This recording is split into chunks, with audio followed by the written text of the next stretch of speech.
All right, guys, welcome back to the show. I'm your host, Jake. This is your co-host. He's a dog. And the bourbon of the day, for those of you who are new to the show, which is basically everyone because it's the third video that we've ever made, the bourbon of the day today is Jefferson's. And this is really phenomenal stuff. I really got to tell you guys, I've become quite a fan of this. You will notice this bottle is almost gone. It's about enough to take me through one solid steak dinner, and this will definitely be getting repurchased. I very, very much enjoyed the Jeffersons. This is a real estate show, everyone, where we, and you will notice the rudeness of that dog snoot that just decided to move my arm like that onto its head, which is ridiculous and rude. This real estate show is a little bit different. We think of it like a fireside chat, right? If you and I were sitting at a bourbon lounge or a cigar lounge or something that apparently allows dogs and just kind of talking about real estate, that's what I want the show to feel like. And so if I'm a little long-winded at the beginning of this, that's because these are more of conversations that we're having with each other versus just your quick 60-second bullshit real estate video. The purpose of today's video, this was... frankly, I wasn't even planning on filming today, and then a real estate listing agent decided to piss me off today, so I thought, let's film today. So part of what we're going to do on the show is kind of bring you, this video will be a little bit of a hot take, but is to bring you, hey, look, I'm a working real estate agent inside of Salt Lake City, Utah, and the benefit that I have to that versus some of the other real estate channels or shows that you may watch is, hey, look, a lot of people who are teaching you about real estate, they're really not in the game anymore from a like boots on the ground perspective like I am. AKA I'm opening up doors and I'm actually out looking with, buyers and sellers and all that kind of stuff. And the nice thing about that is you stay very relevant in terms of what is the climate like. And the purpose of this video is kind of a little bit of a PSA for sellers and sellers agents right now. Now,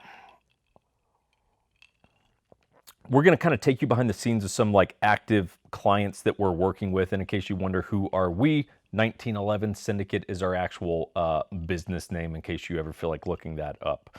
It's fairly entertaining. I will warn you, it's a bit different than most real estate companies.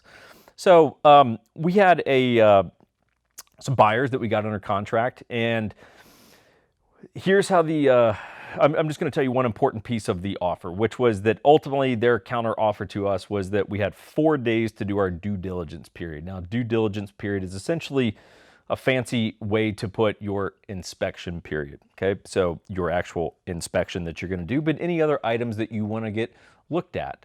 Like that could be, this might sound like a joke, but it's not. Like, do you want to do a meth test? Well, what do you mean by meth, Jake? I mean, like, did they smoke meth in the house? Like, was it a meth lab? Because I've had deals where it's like, oh, so that was a meth lab. That's why the garage burnt down, and you guys were very subtle about telling us about that. So in this case, we had 4 days to do our due diligence, at the end of which our earnest money, and we will cover that in a different video, too much right now, but our earnest money part of it would become non-refundable. So we had a very, very short window to do our due diligence per the seller's counter offer to us. So we did our inspection today. Mind you, I'm filming this on a Wednesday. We went under contract on the house Monday morning. It's Wednesday, so 48 hours to get your due diligence done is frankly an impressive turnaround time. Most people get like 2 weeks to do due diligence. We're doing it inside of 72 hours, right? And the house, first time I've ever seen this, the house has half of a new roof, right? So roof goes kind of like that, right? Like there's the front of the house, there's the back of the house. So the front of the house has an entirely new roof. Like it's nice, it's nicely done. And this house was built in 2000, okay, which is going to kind of, tie into this. But half the roof's done. The back half of the roof hasn't been touched, and it needs to be touched because it has 20-year shingles on it. I almost can't believe I'm talking about this stuff on camera. Guys, the stuff I do on camera is like shooting machine guns and blowing stuff up in the desert. I can't believe I'm talking about shingles in a video right now. So we got half of a roof that really needs to be replaced because you don't want the day you find out that you have an old roof to be the day that your roof just took a shit on you, because that can be very not good for you. Okay, so we got half of a roof that needs to be replaced, which is very odd. And then the AC and the furnace are the original. So from 2000, we're in 2021. Hey, average life expectancy is probably closer to 15 years. We're pushing out to 20, and that's too old for those things. So they really do need to be replaced. So we get through with this. We're like, okay, it's, our rough estimate around $13,000 worth of stuff that needs to be replaced. So we message the listing agent, which is the seller's agent, right? I'm representing the buyers as the buyer's agent. And we just say, hey, look, there's a bunch of little stuff, but we got half of a roof that's been replaced. Very strange. And we've got an AC and a furnace that are the original. And that was my fear going into the inspection. Look, we got a house from 2000. It's 20 years old. I mean, chances are it's going to be a lot of the original stuff, and it's going to be at the end of its life expectancy. Now, any smart and good listing agent, man, I fear this channel is going to be getting me into trouble. So any smart and good listing agent would have prepared their client that, hey, and because this is what I would do for a client. I would tell them, hey, look, we're selling your house. Now, look, here's the reality. We all know that half the roof's done because we know that information. You're not oblivious to the fact that half your roof was done and the other half wasn't. And we know the fact that your AC and your furnace is the original. Now, if you're a listing agent and you didn't know those things before today when we pointed it out to you, then you're stupid. Right? Like you're not doing your job very well. So you know these things. My job as the listing agent would be to say to my sellers, look, I get it. Those things all work fine right now. But when we sell your house and they do an inspection, these things are going to come up. And a good buyer's agent is going to go rep their buyers and be like, hey, all this stuff's old. It might be functioning fine now, but it's definitely going to be replaced. Like it's at the end of its life. It's the old man where you're like, like he's on the walker, like he's still going. He gets around on the little electric rascal scooter, but Gramps ain't gonna be along much longer, right? So like we should go ahead and start bracing ourselves for the bad news that's coming. And a good listing agent would do that. So when we messaged the listing agent, we said, hey, look, here's all the sort of things that came up, and we'd like a $5,000 credit towards our closing costs. Now, closing costs, we'll go down that rabbit hole in another video, but essentially, by getting $5,000 in closing costs covered, that would decrease the cash that's going out of my buyer's pockets by $5,000, right? It's not a financed $5,000. It's like, no. That's $5,000 that you wouldn't have to pay at closing in order to get the house, right? And that seemed to me, hey, look, about $13,000 worth of shit that's going to need to be redone that you should have known about.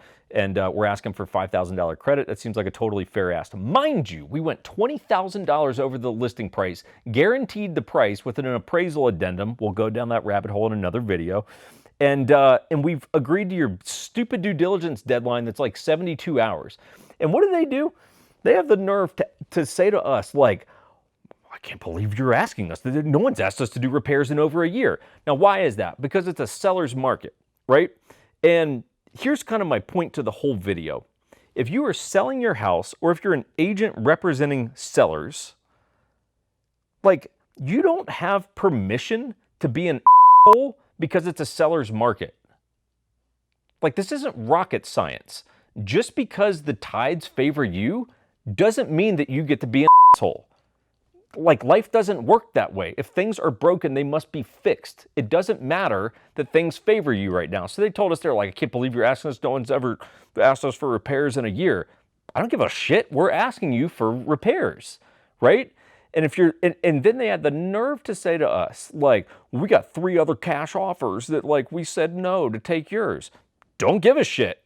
Because you know the reality? You guys can't cancel the contract. We're in the driver's seat. So guess who's really the only person that can cancel this right now? Us. So I don't know what you're bitching and moaning about. You got a $13,000 bill. We're asking for $5,000. And they had the nerve to say to us, well, how about we give you a home warranty? A home warranty costs $400. And guess what? It's about 50-50 if it even covers what the problem is that comes up when it breaks down. Okay? I've had a home warranty on my house for 2 or 3 years. You know how many things they've covered? I've called them maybe 3 or 4 times when, like, garage door motor burned out or this or that. You know how many things they've covered? 0. Right? 0 things have been covered. So your $400 home warranty that you're saying, like, well, here's our bargaining chip. I'm going to have to really be careful with what I say on this channel. Like, that is unacceptable to me, is what it is, right? Understand, everyone.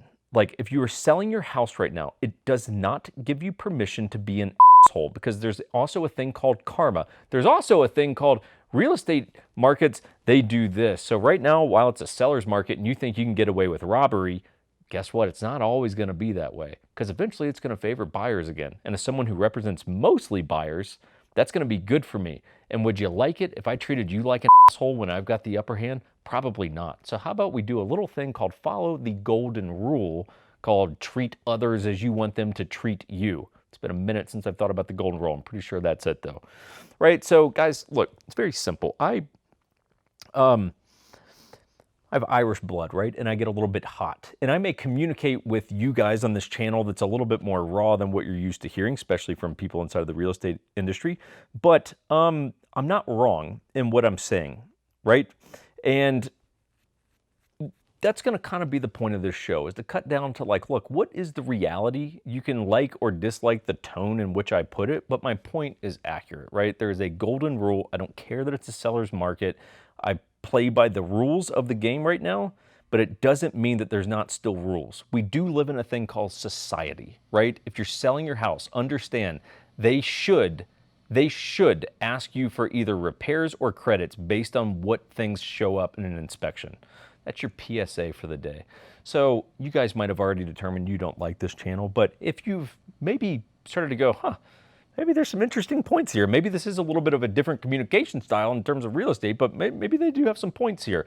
I would encourage you to maybe subscribe to the channel, right? And as we do on our other channel, like, it's totally fine to sit down and have a drink at night and enjoy this channel, right? Subscribe to the damn thing. You can go to the 1911 Syndicate website. We will link that below. That's our actual business where we help people with real estate. We don't just operate here in Utah, operate in a lot of different places. So you can go to the site, learn about all that kind of good jazz. But thank you for tuning in. That's a wrap for us for the day. Hot take over.